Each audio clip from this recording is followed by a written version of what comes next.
Easter 1916. In terms of concepts, we have the Easter Uprising. We have a personal view versus the social view. And we have a sense of eulogy, which is making some sort of promise or description of the dead. In terms of themes, we have senseless violence, we have nationalism, and we have the idea of endurance, which is a big one for the Irish people. In terms of structure, the number of lines in each poem reflects the date of the Easter Uprising, which is the 24th of April 1916, and there are either 16 or 24 lines in each stanza, and there are 4 stanzas. This connotes Yeats's awareness that this event is the beginning of a history and therefore significant.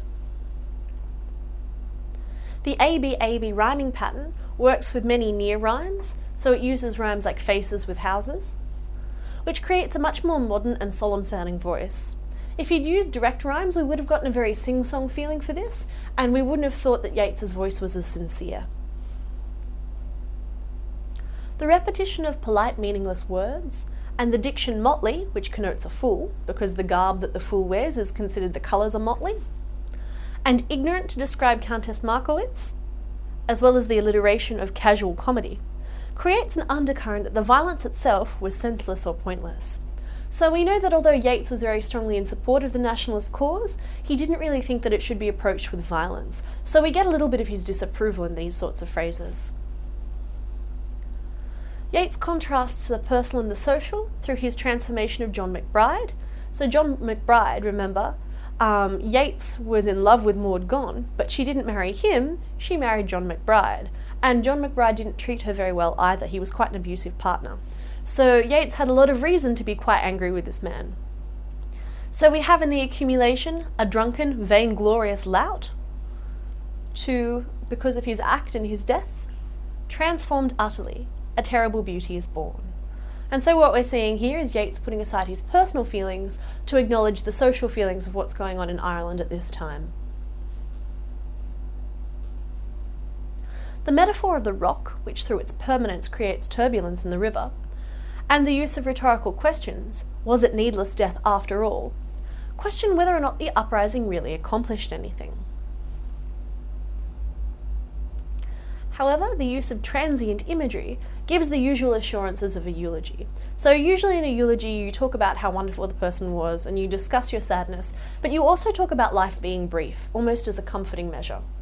And so we get that through the idea of the shadow of a cloud on the stream changes minute by minute, so things change in natural cycles. And we also can see here that by using a eulogy stance, Yeats isn't really intending to pick a quarrel with these leaders, he is trying to immortalize them. Endurance is urged by Yeats, so rather than further bloodshed, he believes that waiting is the appropriate response. So he takes a passive stance via the classical allusion to Hamlet. So in Hamlet, he says that is heaven's part. And that is when Hamlet is saying that he's not going to try and kill his mother Gertrude for her part in her disloyalty to his father. He's going to let heaven punish her later. So this is the idea that Yeats is trying to say, we shouldn't be trying to punish Britain and throw them out. We should just let time tell, heaven will deal with them. Unity and a sense of nationalism are created by the repeated coda, a terrible beauty is born, and the symbol wherever green is worn, which is the colour that connotes Irish Catholicism and Irish nationalism. Now we know that Yeats is actually personally against using the colour green as a symbol. Whenever he published a book of poetry, he forbade that the cover should be green to associate him with Ireland, so he really didn't like that connection, but here he's giving way to public opinion, and at a time of crisis, he's using it to bring people together.